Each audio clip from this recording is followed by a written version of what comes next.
महाराष्ट्रातल्या काँग्रेसच्या 7 उमेदवारांची यादी जाहीर झाली। पुण्यातून रवींद्र धंगेकर, सोलापूरमधून प्रणिती शिंदे, अमरावतीमधून बळवंत वानखेडे, नांदेडमधून वसंतराव चव्हाण यांना उमेदवारी जाहीर झाली। सोबतच लातूरमधून शिवाजी काळगे आणि कोल्हापुरातून शाहू महाराज यांना उमेदवारी जाहीर करण्यात आली। महाराष्ट्रातल्या काँग्रेसच्या 7 उमेदवारांची ही यादी जाहीर झाली आहे। अपेक्षित अशीच ही यादी होती आणि त्याप्रमाणेच आता यादी समोर आली आहे। पुण्यातून रवींद्र धंगेकर असतील, त्यामुळे रवींद्र धंगेकर आणि महायुतीच्या मुरलीधर मोहोळ यांच्यामध्ये सामना होणार आहे। तर तिकडे सोलापुरातून प्रणिती शिंदे या उमेदवार असतील।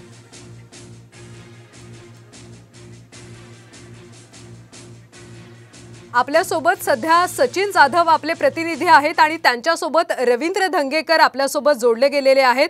सचिन, खरं तर रवींद्र धंगेकरांचं नाव आले त्यामुळे त्यांना आनंद वाटणं स्वाभाविकच आहे, पण त्यांचा मुकाबला, त्यांचा सामना मुरलीधर मोहोळ यांच्याशी होणार आहे। कशा पद्धतीने या सगळ्या सामन्याकडे ते पाहतायत?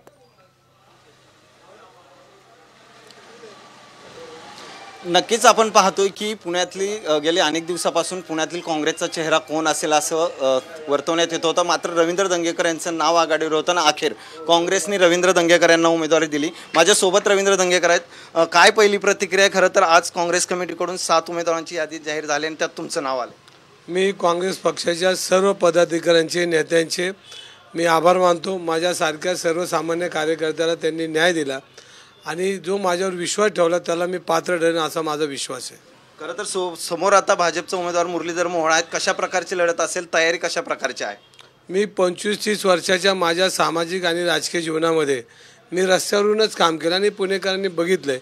माझी आता ही येणारी 10वी निवडणूक असेल आणि 10ही निवडणुकीमध्ये माझी लढाई ही जनतेने माझी लढाई हातामध्ये घेतली आणि मला नेहमी विजयी केलेलं आहे।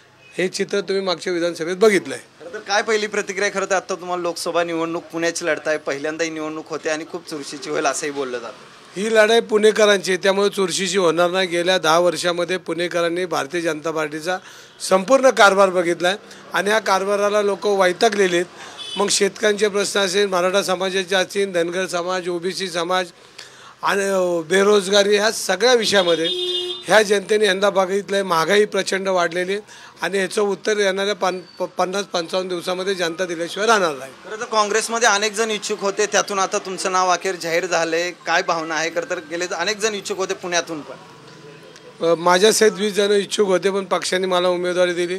सगळेजण आम्ही एकत्र मिळून काँग्रेस पक्षाला विजय करू। आता काय कशी तयारी असेल? आता उमेदवारी दिलेली आहे, जाहीर झालेली आहे। गेल्या अनेक दिवसापासून तुम्ही पण खरं तर या सगळ्या याच्यात उमेदवारीबाबत इच्छुक होता?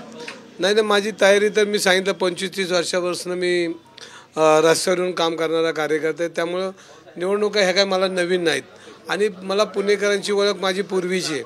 मी गेली 25 वर्ष नगरसेवक आणि विधानसभेचा आमदार अशी माझी ओळख आहे। गेल्या वर्षभरामध्ये मी सातत्याने पुणेच्या प्रश्नावर मी विधानसभा असेल, रस्त्यावर असेल, प्रशासनाकडे असेल, सातत्याने पुणेकरांची बाजू आणि पुणेकरांच्या हितासाठी मी माझी विरोधी पक्षामध्ये बाजू मांडलेली हे आपण बघितलेलं आहे।